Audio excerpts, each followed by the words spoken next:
All right, welcome to the September metrics meeting. It is fall. We have a few welcomes. We've got Ellery in analytics. I don't know if she's here today.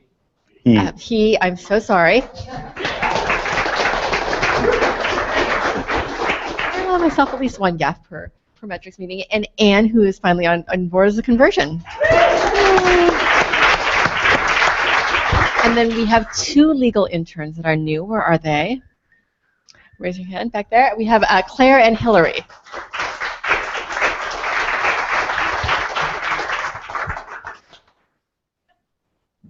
Okay, great. So we'll get started with a quick view into the monthly metrics, and Lila is going to give an update on organizational strategy. We'll have a quick update on the media viewer and recent changes that are being prepared, as well as an update on SUL. So it's going to be a relatively short meeting, but we have a lot of room for questions on the strategy presentation by Lila. So starting with the top-level metrics, so we've looked at this for a while, and in the last few months, you've noticed that this ComScore uniques measure is trending down in a pretty dangerous manner. And I sent you guys a note saying that the one big caveat on this number is that the way ComScore works, they measure global uniques using panels, and the way their measurement works is also that they are heavily desktop focused, and they only have started offering mobile measurements recently for some markets, and they are not even included in this measure. For a long time, we've had no access to ComScore's mobile data. It's pretty expensive, and honestly, given that it's fairly limited, it's not something that we wanted to invest in. But at the same time, they have given us a sneak preview of some of the data that we're going to look at today. So to put the uniques on desktop that you see as reported by ComScore in perspectives with their measurement on mobile. So for that reason, I'm going to ask Dario to give a quick view into the ComScore measure. All right. Can you guys hear me? No. Hello? Can you hear me? Yes. Okay. Thanks, Eric.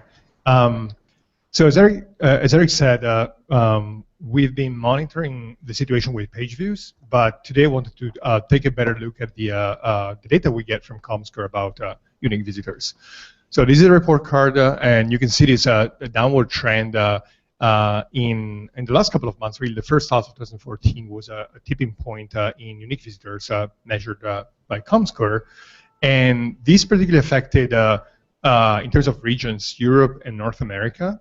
And this may not look particularly dramatic, but that's because it's a log scale, right? So if you move to a linear scale, and okay, that's partly cheating because lim doesn't include the origin, so it's a truncated graph. But still, we're talking of, in terms of regional traffic, of a drop in desktop unique visitors of about 30% from the beginning of the year. So it's pretty massive, and in 6 months, that's pretty scary, right? So what the hell is going on here?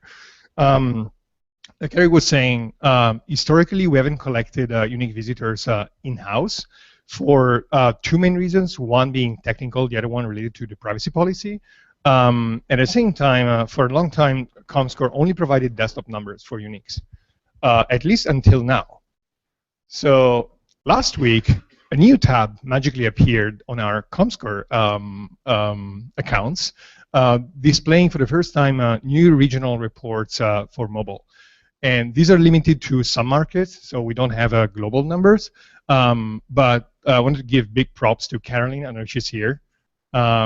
She's not, but basically she managed to negotiate with ComScore access to this data. So we're really grateful to have the first external take on how we're doing on mobile in terms of uniques. And the numbers, specifically for North America, don't look good. Or, well, depending on how you look at this, they may look good for part of our projects. So this is a plot of unique visitors. So comparing the unique visitor numbers you saw for desktop, so that's a blue line, with the newest unique visitor numbers we get for mobile devices. And what this plot shows is that in the US, according to this data, which comes with a ton of caveats, in the last 2-3 months, Wikimedia has become a mobile site first in the US. And as you can imagine, these are some important consequences on our products, our fundraising strategy, et cetera, et cetera. This is a plot that shows the reach. So what it shows is that currently mobile unique visitors represent 36%, again, according to this data, of the total US mobile audience, whereas desktop is around 25% of the total desktop audience in terms of unique visitors. And so, like I said, there's a ton of caveats that we need to be aware of. So first off, unique visitors are not unique individuals. Eric Zakte asked me to remind this, and I think it's super important that we try and be careful about what we call unique visitors. Comscore does not provide longitudinal or global data. Like I said, this is only limited to a specific market or set of markets. We don't have the equivalent of a worldwide uniques as we do for desktop. And we also don't have a full longitudinal series, so it's very hard to reconstruct long-term trends based on this data. The data is based on extrapolations from a panel of users, which comes with extra complications because these are really individual users opting in that then Comscore controls for in terms of the demographic, and so they perform some extrapolation based on the segments in this population, and this methodology comes with a ton of interesting statistical problems. And finally, there are segments of the population that we know are excluded. So particularly minors of 18-year-old for the desktop site and 14-year-old for 18-year-old for the mobile site and 14 for the desktop site are not included. We have reasons to think that we have a large population of school kids using Wikipedia. So this is not included in these reports. So what's next? We're working both in research and the analytics team on building an in-house set of metrics, including unique clients. And we're going to start with apps as our first use case. We're evaluating a number of options to make sure that they're technically feasible and also respectful of our privacy policy. We'll be generating reports from the unsampled request logs that we started collecting for the first time and storing in Hadoop. And what this is going to lead us to a better understanding of access as a function of the source of traffic, the region of traffic, the device class, and the method by which people access our sites. And that's about it for my update. Any questions? When? Toby? Or Kevin? Mike. We're working with the mobile team right now to get this nailed down. They will have some sort of update at their metrics meeting on the 25th. We're working with Michelle to deal with the privacy implications of this and make sure that our community is comfortable with what we're doing. I think we have a clear call to action here about why we need to do this, which is, I think, comforting. And at the next metrics meeting, Kevin will show a demo of our dashboard for showing our key trends that will be available publicly. Hey Dario, can you go to the reach slide? So that's actually quite a sharp downwards trend from January in reach, like from about 46% to 36%. Do we know, so we've only got a few months worth of data here. Do we expect this to be seasonality, or is it actually, was there something that we did in February that annoyed people? So it's super hard, it's a good question. It's super hard to tell for many reasons. First, they only have this data going back to the beginning of 2014. So we don't have any source of data to perform seasonality analysis. Second, they're also changing the definition of what counts as mobile traffic. So for example, some iOS devices were not included until March in their mobile reports. So I'm not sure I can answer the question without digging more into their methodology.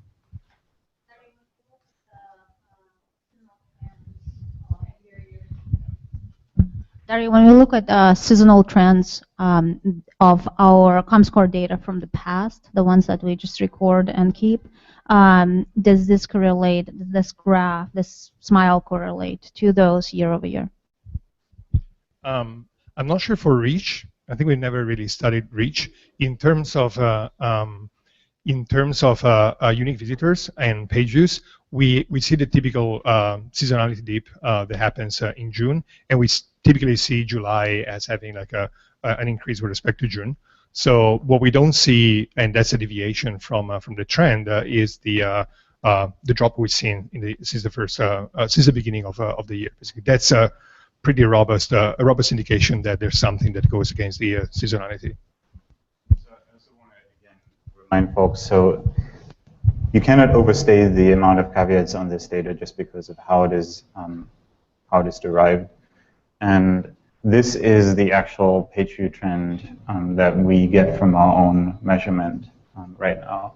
So this actually shows any view that comes from any device to our websites aggregated into one measure. And you do see the big drop here that happened last year that we have recovered from mostly. Through the entirety of 2014, so far the overall page view trends across projects combined and across device methods combined is stable. So don't take away from this. If you look at this, that's very scary. That doesn't include mobile. So even if you factor in mobile into this graph, it's going to look very different. And certainly our own measurement looks very different as far as like what the actual traffic trends in our projects are. So it's important not to overinterpret this data, but what I think is relevant and what we can take away from it is that we're definitely seeing this trend that we're seeing on many other websites and services, that mobile is really, really, really taking over. And obviously that does have to impact our product strategy in pretty significant ways. If we're talking about trends alone, you can see the dip here. So right after about mid-year, right before here. So if you were to smooth the graph, you'll see that. Yeah, so the seasonality is there's definitely a lot of seasonality in the data, and you guys have done some analysis specifically of that, right? Yeah, we have a report about seasonality around page views that we ran earlier this year, so we can share this with you. And in terms of caveats, it's also worth pointing out that page views does include spurious, like non-human traffic. So that's the other important caveat we need to take into account when we're talking about this data. So yeah, I guess the bottom line is that we need to better understand what's happening with traffic, and we are fully on board with a ton of resources to do that. Cool. So let's move on. Lila is going to give an update on some of the conversations that have happened in the last few weeks around the development of the organization strategy. Lila? Thank you. Thanks for this.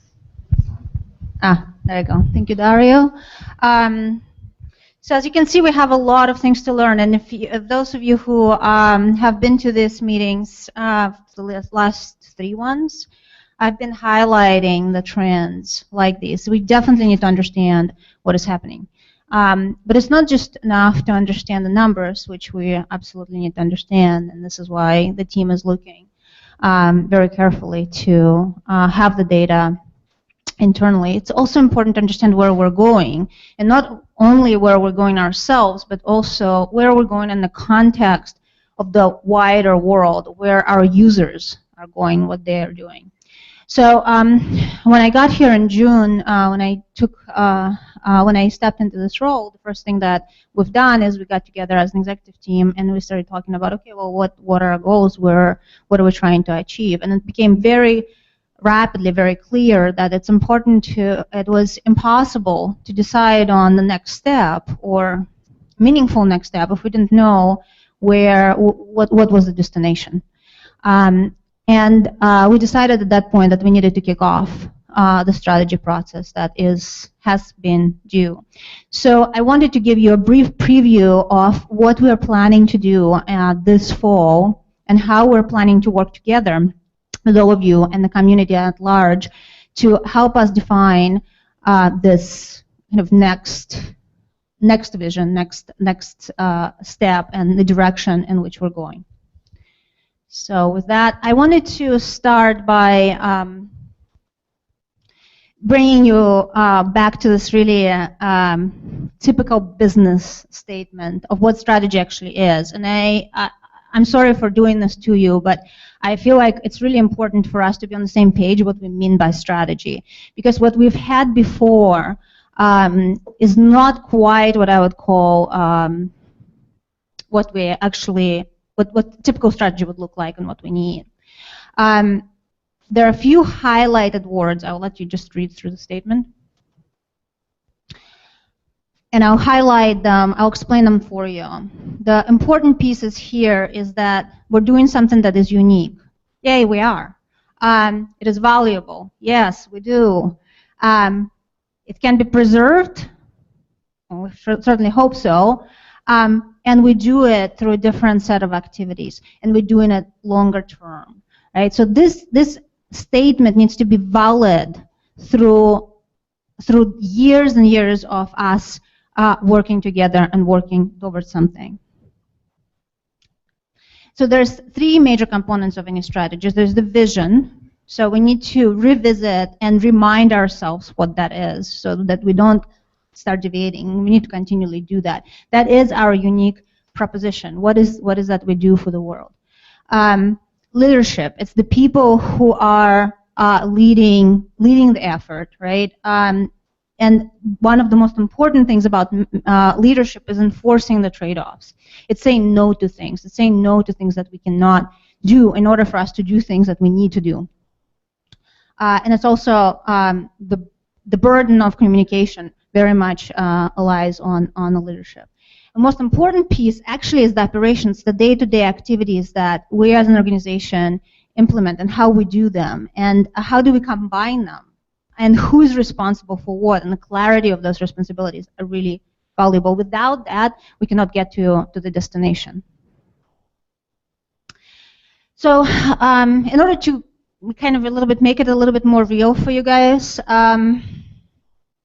and for all of us, let's look at our last strategy that had a lot of good in it, a lot of good activities that were part of us developing it. It was a professionally done, deep exercise with a lot of involvement, and it took us a long time to get there. And a few things that we really kick-started back then. We started looking at the data. That was the time when we started to really dig in, and that was really, really important because data is what should be driving our decisions to a large extent. We engaged community at a large scale to get a wide buy-in, and we've done it in a very, very well-designed, pragmatic manner. What do we think we've missed? What can we improve on? It ended up being not a strategy, but a set of goals, and that's a very different thing. To me, I joke sometimes, it reminds me of a 5-year plan that we used to have in the Soviet Union. We used to have this slogan, 5 years and 4, and there would be goals associated with that. We would never hit the goals. It's just because it's static, right? Things change every day, and we need to be much more agile in how we adopt and change and pivot around obstacles that we see in front of us. So it ends up being unrealistic. Right? It ends up setting some goals out there that they're not even predictable 5 years ahead of time, and as a result, misalignment with execution occurs. So what people are doing on an everyday basis is very far removed from the original goals that we've set, and that's what we're to a great extent. Those are the few problems that we've suffered from. So another one of those crazy charts. There's an idea of where we're going to go, and we need to get that. We need to come back and say, okay, well, yes, this is the direction we wanna head to. This is where the compass is pointing. But through everyday activities and through ideas that emerge from the world and from things that we see on an everyday basis, each one of you will see them. The new direction, the final destination is going to change. And this is the very important component. This emergent piece is critical. And this is why strategy is not something that a couple of executives decide in a corner office. It is something that every single person, every single one of you, and and our community volunteers need to participate in. So where are we? We know what makes us unique. We need to clarify what activities play to our strengths, and even more importantly so, which ones do not. What is it that we are willing to cut out?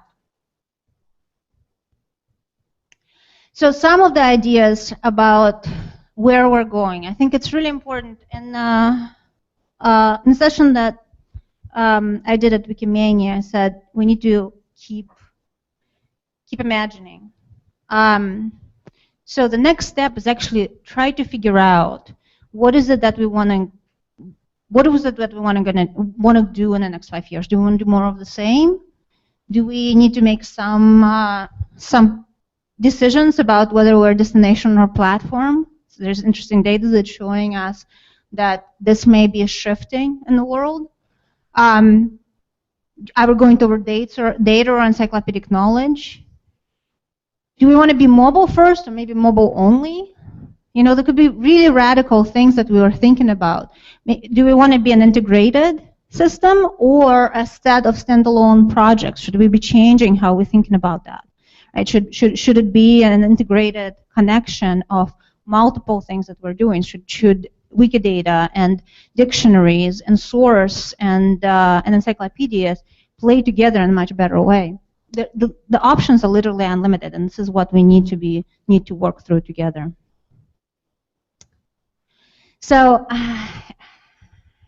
Eric likes this. So when I first started conceptualizing this, I was thinking about it as a kind of food pyramid, right? If we think of knowledge as a pyramid where the facts and the cold facts and the formulas are on the top, and opinions are on the bottom, we live somewhere pretty close here, right? So we go from data and facts to encyclopedia, research, editorial, and opinion.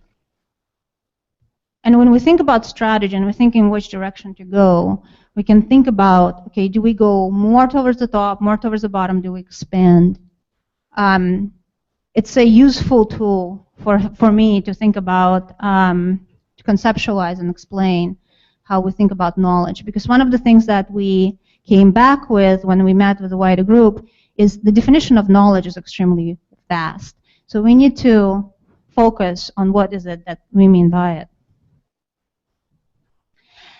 And as we come back, I think it's really important to figure this out from the perspective of what is it that, from the WMF perspective, once we understand or we agree on our vision for this next step, how do we actually ensure that this happens? And as I was saying before, the real innovation actually doesn't come strictly from us. It comes from, and it won't come from us, it comes from the users. And every successful transformation, every successful innovation knows that the only way for us to figure this out is to enable our community and to enable our users to build these innovations and to imagine and to create them. And this is just one of the examples of, and Eric will walk us through a few of them, of thinking about how we can build the toolkit, the platform, to enable these innovations to occur both internally at WMF and everywhere else in the world. So this is something that the mobile team is currently working on. So it's not actually the 5-year horizon as much as it is the week's horizon, but I think it points in the direction of the kinds of things that we need to be thinking about. So this is a project that the mobile team is experimenting with, which actually goes beyond editing as we know it. So the idea here is to invite users to make very simple factual determinations that are directly contributed to Wikidata when you look at an article in Wikipedia. So to get you into a workflow where you can potentially make hundreds of these mini contributions very quickly, and they really can't be in the same room together, clearly. and get people to actually get addicted to this, frankly, and to do lots and lots and lots and lots of these micro contributions, which really challenges the way that we think about editing. Now, when you contribute this kind of data, it can then be used in a number of new ways in how we present information and how we manage and organize it. So it's a very powerful potential feedback loop that we can create. And as we think about like the future of knowledge and the future of our role in this space, we really have to be thinking about editing very differently than we have so far. Like it's very clear that contributing to the encyclopedic body of knowledge, even if we address all the usability issues, is going to remain something that's very challenging and that only is going to be attractive to some people. That doesn't mean that we won't continue to support it, but it does mean that we have to also think about new ways to contribute knowledge that are more open and that bring more people into the community. Yeah, and one thing to add is that as we see the form factors of interaction change, we need to be thinking through what does it mean to how people interact with knowledge and how people contribute. Even the core contributing body, even the people who are used to contributing the way they contribute today, as they shift to different types of devices, they're going to be presented with just different types of challenges. You know, all of a sudden, you know, your finger is just too big for a particular button. So another example that you may have seen, and you may have met these folks at Wikimania this year, this is a project called Histopedia. And Histopedia compiles information from Wikidata into timelines. And it allows you to actually look at the mobile version of the Wikipedia article relevant to any of these items on the timeline.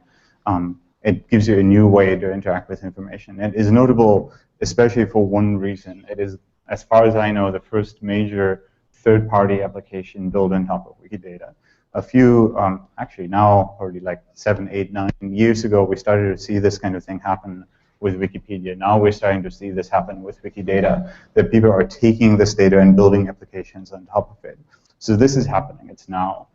And you may have met this guy at Wikimania. He's a wonderful guy. He's the original developer of the PHP version of MediaWiki. He is based in the UK now, and he has been the originator of countless innovations, including Reasonator, including a Wikidata query system, including a Wikidata-based timeline, including the Wikidata game, which was an inspiration for this thing. And the reason I'm bringing him up here and putting him in the spotlight is this really underscores an important point. Magnus doesn't work for the foundation. He's not actually interested in doing that. He wants to keep his volunteer work separate from his professional work. He loves doing it in his spare time. And we need to support people like Magnus doing the things that they do, but we also need to give them better ways to take those things to the level where they are products, where they are things that people can use every day, so that there's not this detached way for us to work together. A volunteer creates something and then we'll be like, oh, we can do this better.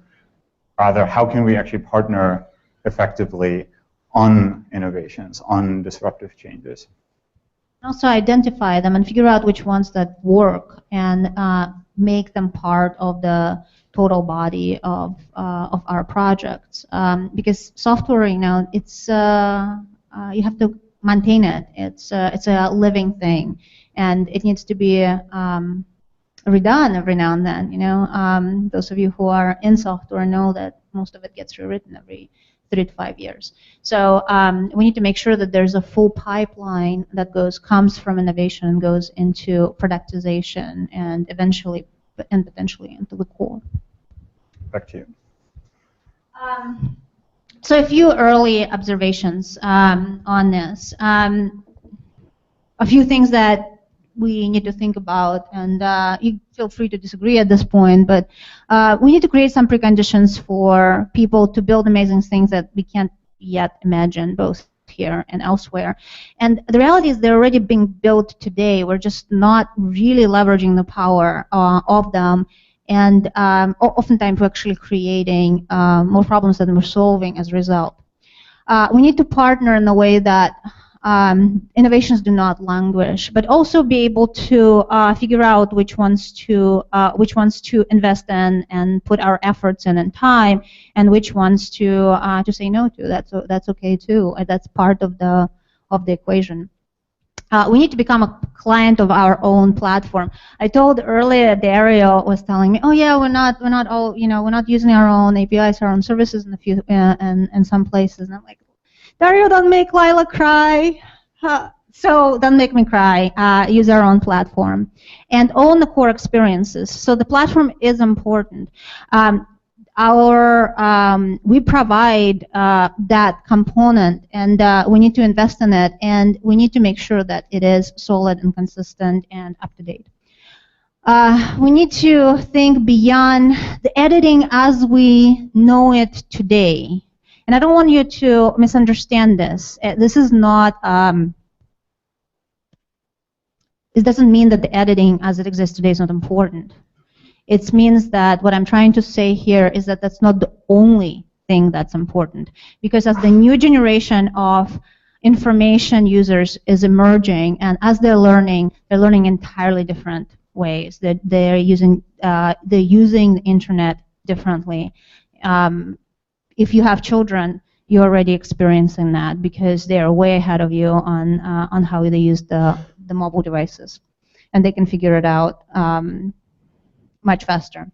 And then we need to prepare for that world of the users that are coming online and that are learning, that living with Wikipedia today. Wikipedia 10 years ago was something new. Now it's part of what every kid knows, right? So how do we bring them into the fold?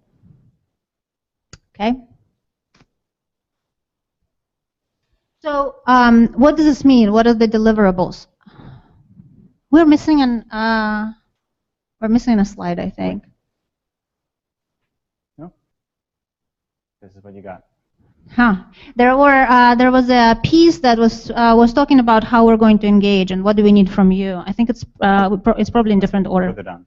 Yeah. So the deliverables of the whole strategy process, which we are going to go into this fall, about to open it up to everybody, are basically three major things. The statement of direction. This is kind of, okay, we're going north, south, east, west, whatever. The other piece is public participatory process for ongoing iteration. What that actually means is that it's not something that we're going to do once. It's effectively a repeated schedule of different things that we want to do on a regular basis. So for example, once a year, we're going to want to re-look at our statement of direction, let's say. We may want to redo the environmental scan, which means we want to understand, okay, where other different companies are, what's happening there, is somebody embedding our data, is there no new type of device that's using it? That needs to be, those different tasks need to be done repeatedly. So we need to create a process around that. And then finally, we need to have an updated scorecard or report card with annual and quarterly view into it. So we need to be very clear about what are our goals for the year, what are our goals for the quarter, and who's responsible for them, and what are the specific metrics around them. So this is where you all come in. So what are we going to ask from you? We're going to ask you to brainstorm on how people will interact with technology, how they interact with it today already that's different from the way we understand it currently or understood it in the past. How will they interact with information technology, and how is that interaction is changing? And this is more of a brainstorming exercise that will be open to everybody on Wiki. We want to help in identifying external opportunities and threats to our mission and our project. We want your help to map out our internal strengths and weaknesses as you perceive them. We want you to influence those metrics and those high-level goals that we're going to distill from that. And then, obviously, we're all going to make that actually happen. So the key milestones look like this. There's a bunch of work, framework work that has been pre-done. Some of you have been involved with it directly just to figure out what the process looks like and what are the things that we want out of it. Starting in September, and you can see the version numbers, they're kind of like a software version number, 0.1, 0.2, working towards alpha, working towards beta. starting in September, we're gonna open this publicly. Basically, launch the public process for getting the comments and getting thoughts and getting input. And through September through November, that will be up for consultation revisions.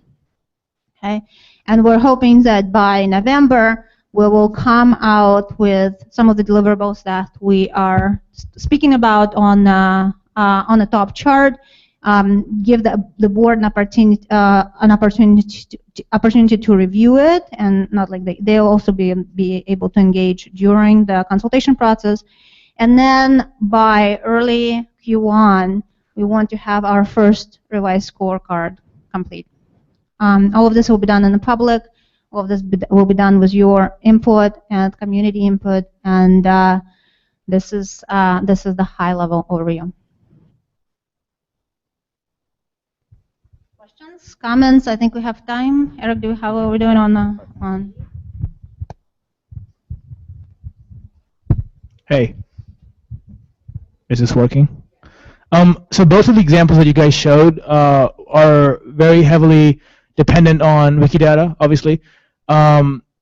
Is there any plans to like bring Wikidata into this buildings fold so as we build products that are dependent on Wikidata and are building on top of Wikidata, we can work with that team more succinctly and more explicitly?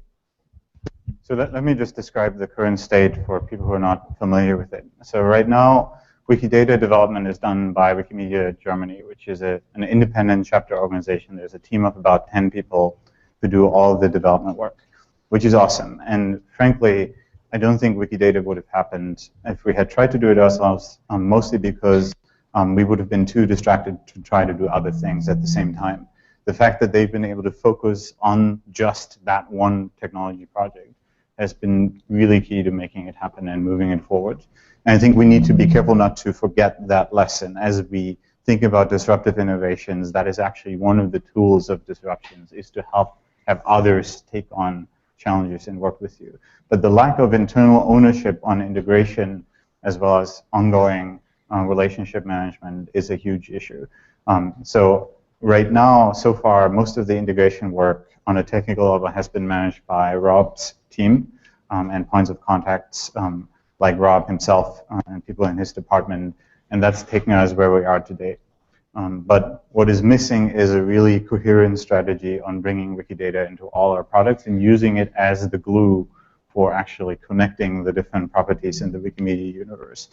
And I think that is where a useful division of labor between the Wikidata team as it exists today, focusing on the core Wikidata capabilities, and the Wikimedia Foundation's role could emerge. It's a resourcing question, but I think that is one of the ways to solve for it. I want to highlight that at this point in time, one of the first joint integration efforts between the Wikimedia Foundation and the Wikidata team is going to be on metadata for files.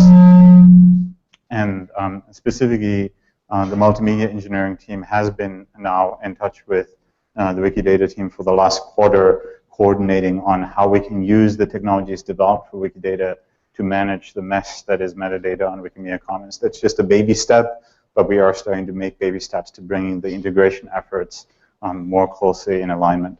Does that answer your question? Yeah, I think the reason Eric highlighted it is because it's one of the really nice highlights of innovations that happened outside of these walls that worked.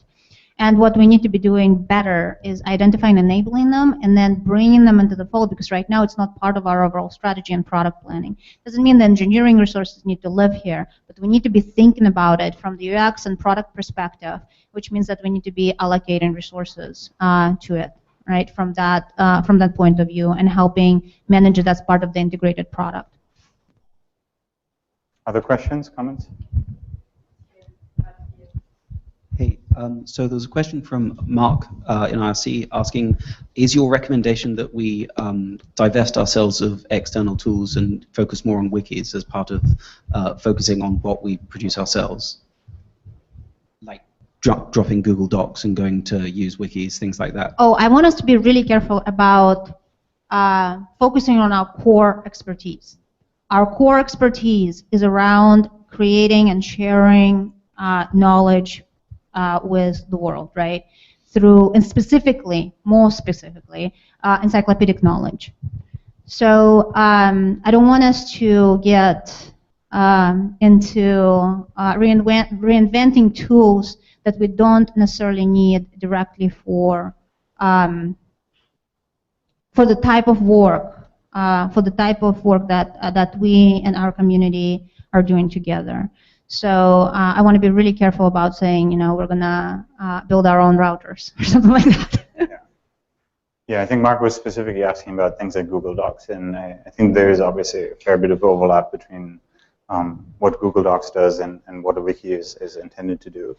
And I think the big question for us as we go into the next 3 to 5 years is how much effort we spend on making that sort of traditional desktop-focused collaboration tooling really, really, really awesome versus like thinking of new ways to make very efficient, quick edits on mobile. Like if you build an editing tool mobile first, it's not clear that you would end up necessarily with the visual editor approach of like document level manipulation. You might be focused more on sentence and paragraph level manipulation as a first sort of way to get people to be drawn in and make quick changes. So that is probably going to be more of a question of focus for us is where do we put more energy in the technologies for the traditional styles of collaboration or the new mobile-focused collaboration modes that we need to support. But there's, I don't think, any question that we need to continue to put lots and lots of efforts into collaboration technology. Does that make sense? Yeah, it makes a lot of sense for me. You know, the interesting part is as I'm speaking with some of our community members, it becomes pretty clear. You know, the way that Wikipedia works today is very much a word editor. In many ways, right? You can do anything you want. You can cut, paste paragraphs, move them around, you know, on the talk pages. Things can just, you can do it. It's completely unbounded as far as that goes, right? It's basically, you know, just like editing, you know, HTML page. And that's, on one hand, this is what people are used to, no constraints. On the other hand, for new users, that's actually a problem. If you think about it, new users are lost when they come to our site. Some of the data that we're seeing is that, you know, 9 out of 10 of them will click on the edit button and leave immediately. Immediately. This is the new user, right? Actually, I think it even includes the current user statistic. So that tells us that while constraints are, you know, we currently perceive that no constraints and as a potentially a bad thing for new users, that's like training wheels. So we need to be thinking about how do we marry those two?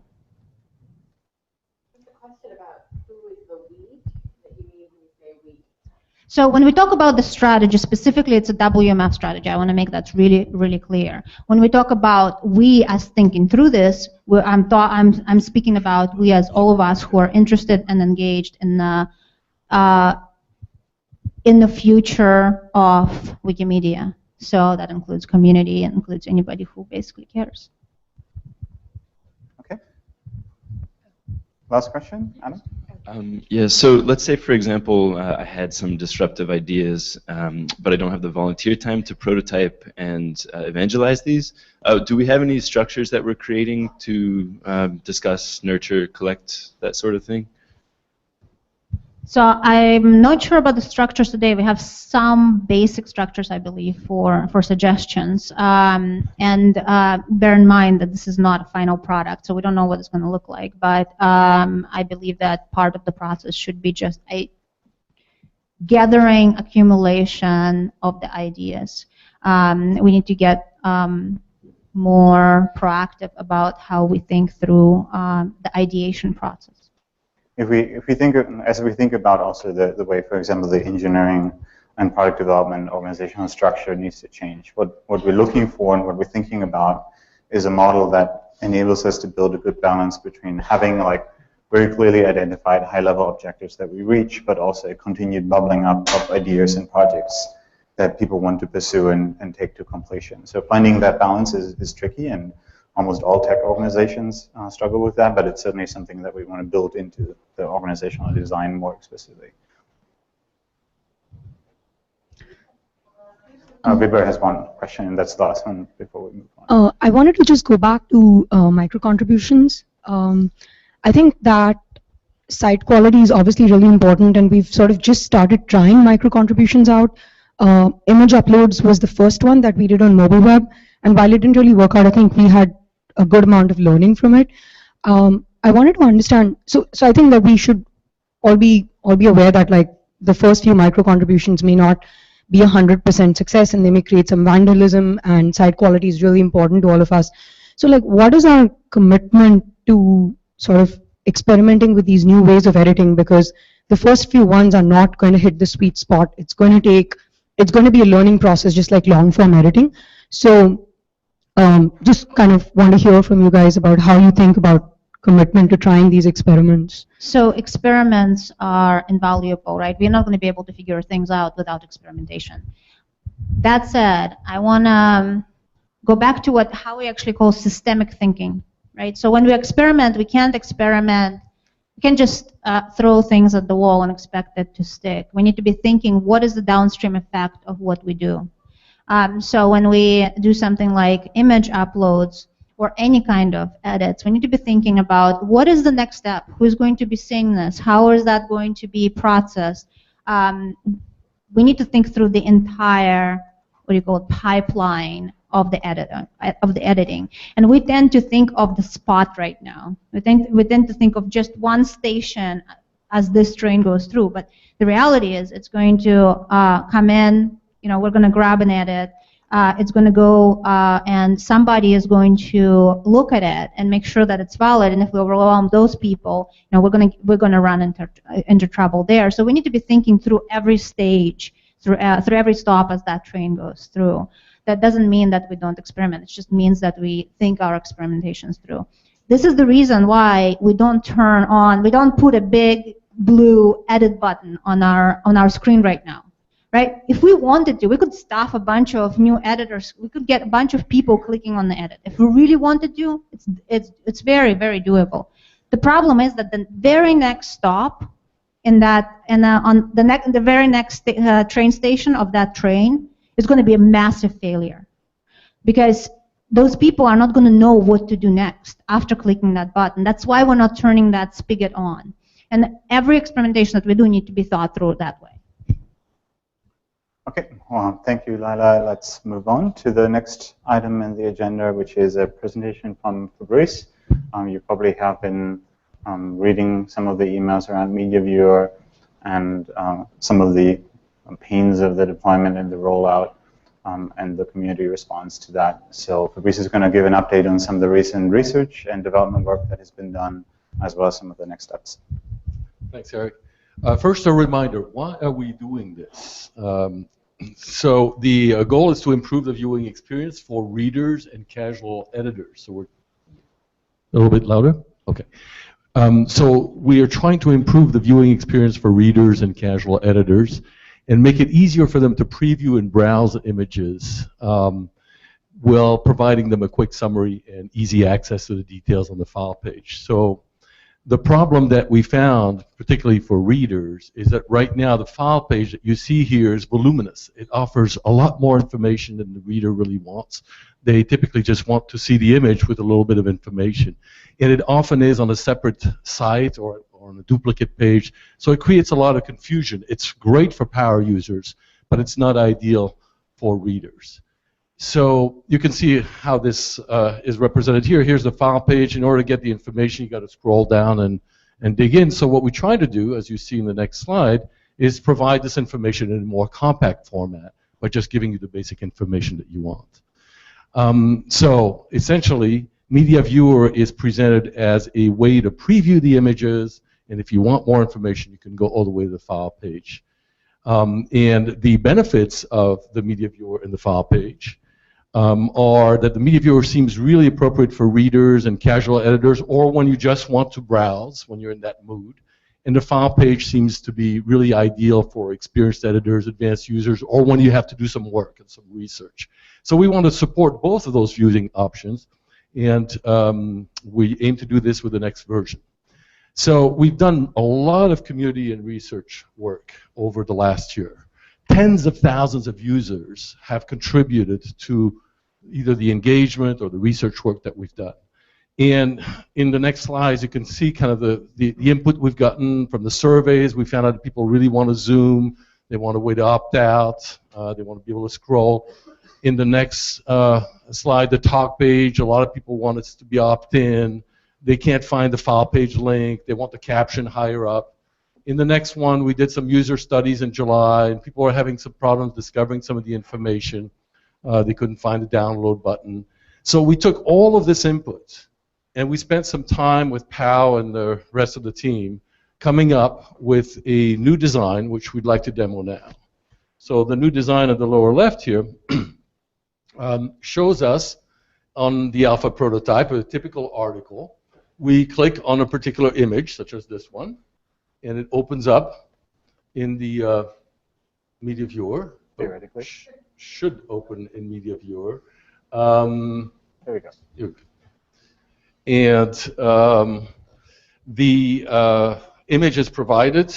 Right below the image is a little caption, so you can read about the image right away. You still have the author information and the license, which has been moved down, and you've got a big blue More Details button that takes you to the file page, so people can't find the details now have a much more accessible way to do this. And maybe if we could browse through the next image. A lot of people wanted the ability to zoom. So now, if you move your cursor over this map and you want to see a detail, you can just click on it, and that takes you to the browser zoom, which should allow you to zoom in further. I'm not sure why in this particular configuration it doesn't work, but it's a prototype. Yeah, it's a prototype. Anyway, you can now zoom in and use the browser zoom functions, and people really appreciate that, and they find it very intuitive to click on the image to do this. Everyone seems to really love the ability to browse through a variety of images. And one more thing that I'd like to point out is, given that we're trying to limit the space below the image, if you have a description that's particularly long and you want to be able to see it, you can just click on the ellipsis and you can expand that information as well. And this is something that people had no problem discovering, and they felt pretty comfortable doing this. And then last but not least, we have separated the download button because people were having a hard time finding how to download files. And then we now have the share and the embed tool.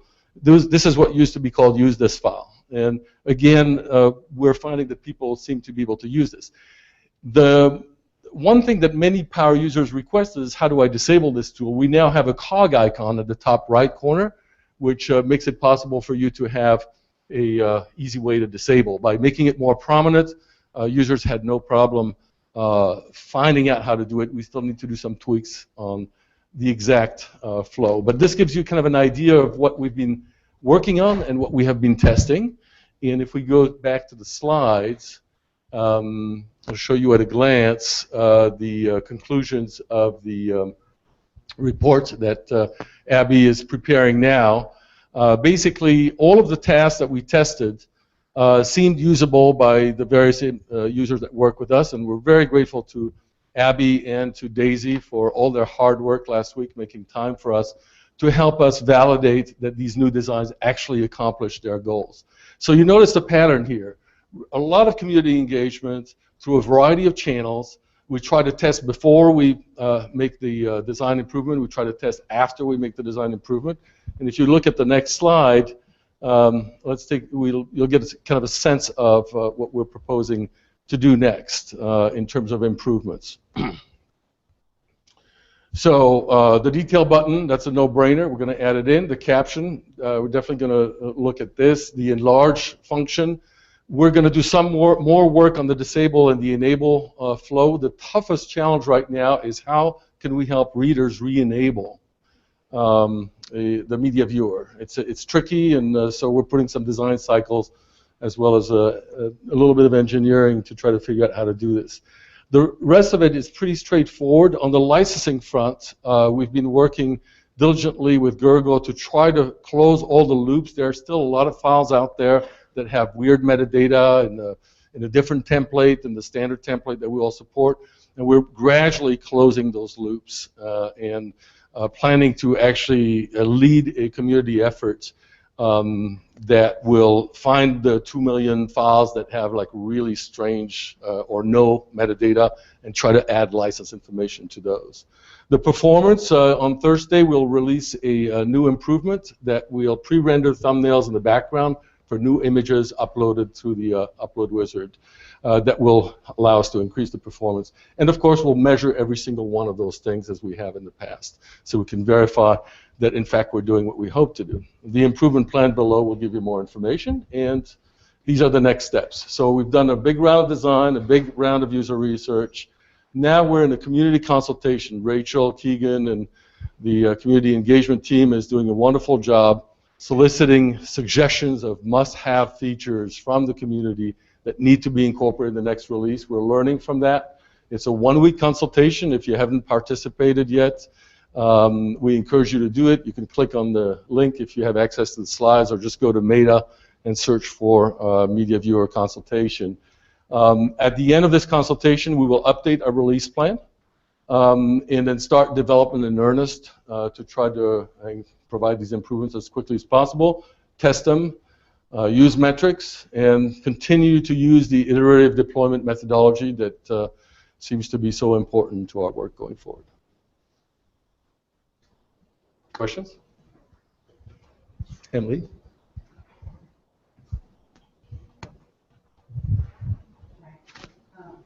Question is, who are community? Okay, sorry. Who are the people that participated in the survey? If you can give me an idea of like how many, and if it was a sampling of the community, if it was people from the outside, just to get a feel for those numbers. And you're talking about the survey specifically? Yeah. So we used to have a button inside Media Viewer that says, please give us feedback. So anybody that was using Media Viewer could click on the button and then basically let us know if they found the tool useful or not, or add a comment. So we got comments from all over the world, from all types of user groups. About half of those were editors, about half of those were readers, about 18,000 comments. We hand-coded as many of those as we could in order to get the percentages that you saw earlier. But they seem to be more representative than the kind of folks who participate heavily on RFCs or on talk pages. It's a very different user group. The people on those talk pages tend to be more power users or very comfortable with our tools. The people responding on the surveys were very different. They were the actual readers whom we serve and the casual users whom we hope to support through this project. Question? So one of the big items that Fabrice mentioned is the licensing and the metadata. And the current situation on our project is that if you describe a file, you can do it in free text, you can do it using a bunch of standard templates. If you use one of the current upload tools, it will generate the right templates for you. Media Viewer evaluates those templates and renders out authorship information and licensing information, provided it exists in machine-readable form. If it doesn't exist in machine-readable form, it links you back to the file page as the place to retrieve that information. We think that's a reasonable approach. It's been vetted by legal, but we also understand that people generally want that information to be visible up front as quickly as possible. So we're also looking into ways to systematically work with the community to clean up remaining files that don't have machine-readable metadata. And one of the other big upcoming projects that the multimedia team is working on, as I mentioned earlier with the Wikidata team, is to actually use potentially the Wikidata technology to manage some of that structured data in Wikimedia Commons so that we can get out of this mess of free text that is very difficult and unpredictable to parse for third-party applications. This tool simply brings that tool, that challenge into the view for lots of people who have not thought about it as much before, but it's been with us for years and years and years. Like the same issues around like attributing a file to the right person consistently. Like if you export a PDF, you'll get the same problem today. If you use WikiWand to look at an image, you'll get the same problem today. If you use any third-party integration and reuse, you'll get the same problem today. It's just an issue with the metadata of those files being incredibly inconsistent, hard to predict, difficult to parse for any third party. And in this case, we are the people trying to do it. So we have a greater obligation than, say, WikiWand to actually work with the community to help clean it up. But a mess it is nonetheless, and that is one of the biggest challenges that is coming out of those conversations. In closing, I'd like to give a big thank you to all the community members and all the team members who've helped us with this particular product. I know that we've gone through some difficult times in recent weeks, but we're doing the best we can possibly do to try to find a happy resolution in good faith, and luckily many community members are coming and meeting us to help us make those improvements. So I'm very optimistic that we'll be able to put all this behind us and provide a better viewing experience for all of our users. Thank you. Fabrice?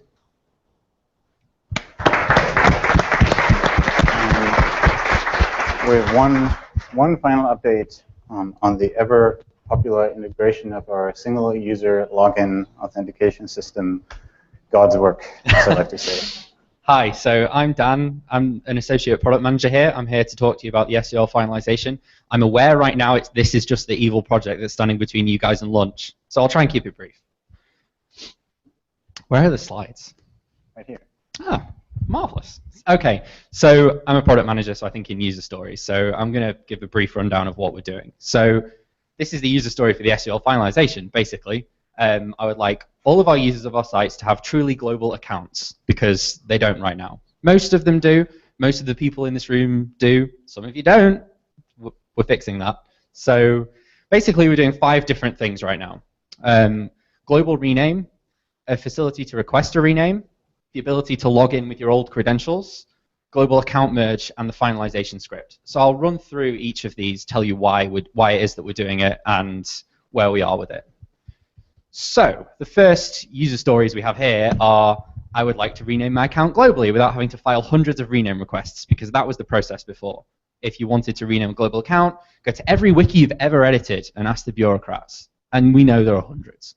And as a steward, I would like to be able to rename accounts globally with a single click. That's really cool. So this actually is deployed and done, and is actually even being used by staff to rename people to new staff accounts. So it's working really well. So woohoo! Step 1 done. So, here the next story is, as a user who will be forcibly renamed, I'd like a hassle-free way to request a new name. So if you are one of the people affected by the SEO finalization, you don't have a global account, and the process to get a new global account is to go to Meta, the wiki that you can't access because you don't have a global account, and request a name. So you have to create a new account. So now you've got 2. That's a bit silly. And the other thing is, potentially there are like 4.3 million people that are going to request renames. Potentially. We don't think it's actually going to be that many. But 4.3 million rename requests is a lot to ask the stewards to do. And for the most part, most of the overhead of a rename request is actually verifying the user's identity on Meta is the same as their identity on the other wiki. So not only is that a complex process for the new users to cope with, you know, go to your user page, make an edit, go to the history, pull the diff out, post the diff on Meta, the stewards then have to make sure that it's all true as well. So this will just be a form that users can fill in. It will be generic as well, but it's mainly for the SEO finalization. They fill in the form, it sends a request to the stewards can do it. Really simple. So what we've got here right now, the current status of this project is we actually have the form that's that lets you make the requests is built, crashes when you use it, but that's a different point. And then we're going to work on the second form, and it's all going to be hooked up. Brian, the engineer working on this, is actually quite hopeful he'll have this done within a couple of days, and then we're going to prettify it and everything. We just want to make sure it works end to end before we make it pretty.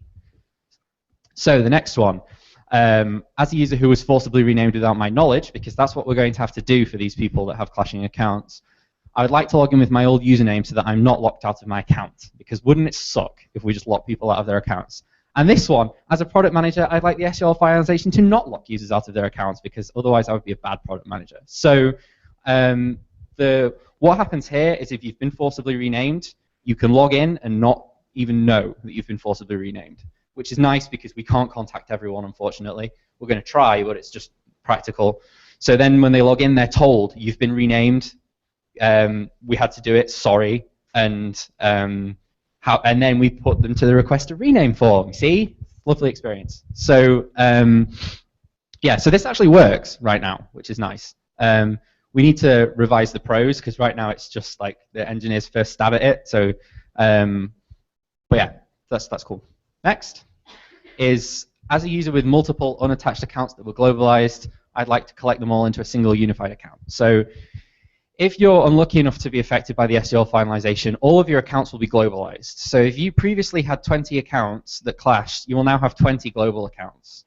And people don't want 20 global accounts. They want one global account. What's the point of having 20 global accounts if you have to log in and log out every time you go to a different wiki, right? So this way you can merge them all into one. And the current way, there is a process to do this right now. It creates more clashes, which, you know, we don't want just to be having to do a second finalization. So the current stage of this is that it actually works. We're just refining the UI a bit. It's a bit clunky. So yeah, and we're hoping to get some testing on that soon. Next. So this is the finalization script, the fifth one. So as a user, I'd like to be able to log into all wikis with a single unified name. So we're writing a script that will actually do the finalization, globalize everyone's accounts. And then, in theory, once we run it, we'll be done. So that would be nice. We've just begun developing this now. So I'll just run quickly through the team and what they're doing. So we've got Brian Davis, who's doing the request to rename in the old credentials feature. Kunal, also known as Lego KTM, who's doing global rename, global merge, and the finalization script. Chris Stipe, who's doing code review for these guys, and is also a central auth guru. You've got to appreciate that. So we've run into a lot of very strange things with central auth, and he's helped us fix them, which is really, really good. So we've also got Keegan, who's doing community engagement, speaking to the stewards, speaking to the bureaucrats, making sure that they're all up to date. We've got Brandon, who's done our lovely designs for all of the stuff that's facing our users. And then there's me, who's the product owner and sort of the scrum master for the team. So I think that's it.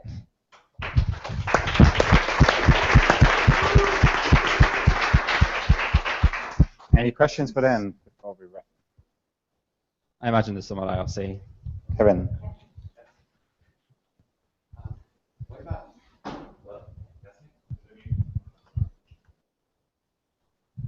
What about global user pages? So I have one user page for all my global accounts. That's outside the scope of this project. Certainly something that would be nice. So most of these what about things are outside the scope. There's a lot of other things related to identity that are kind of broken, including like lack of global user pages, the fact that the private wiki logins and Wikimedia Foundation logins are completely separate. SEL finalization is sadly not going to solve all your problems, but it will solve one very big one, which is that we still have this huge mess of accounts that are not even part of the central database, which would have to be special cased for every feature that relies on you being a certain person. So it's a precursor to that, because now if we develop that post finalization, we don't have to worry about the edge case of, well, what if this person doesn't have a global account? Being able to make that assumption makes things a lot easier. So, does this have a life beyond this project? I.e., will this be able to be used for people to more autonomously rename themselves on a regular basis? So not rename themselves, but many of the things that we're working on can be generalized. And in fact, for example, the request to rename feature actually is generalized. If you get directed to it through one of the SUL routes, like for example, that you were forcibly renamed, it displays special prose at the top that explains SUL and what's happened. If you just go to the form straight up, it just is a form that gives you that you can fill into request to rename, and it adds a reason field at the bottom. If you're doing SUL, then we don't put that reason field in because we already know the reason. So many of these things actually are generic. We're hoping they will be used because the rename process is really clunky, but that's not the primary use case here. It was a nice to have to put that in, and it wasn't much work. So, yeah. But for example, global rename, which was developed primarily for this, is currently being used to migrate everyone to proper staff accounts. So there are plenty of use cases other than the ones we're building these things for. Okay, who wants to ask additional questions before lunch? Yes, that's the way to put it. Does it work without third-party cookies? Does it work without third-party cookies? Without third-party cookies, did you say? I have no idea. The login won't work without cookies, but it should work. I mean, I'm not really sure I understand the question. Okay, third-party cookies are used to track users a lot by advertising companies. So yes, of course, but in the browser you have security to disallow this. And as far as I know, currently it does not work if the single logging system if you disallow third-party cookie, because the cookie comes. James said that's a bug in Firefox. So yeah, I'm a bit confused about the question. We don't use third-party cookies. If you've got cookies turned off, it won't work. But you know, that's just reality. So yeah. Any more questions before lunch? Okay. Thank you. That's a wrap. Thanks, everyone.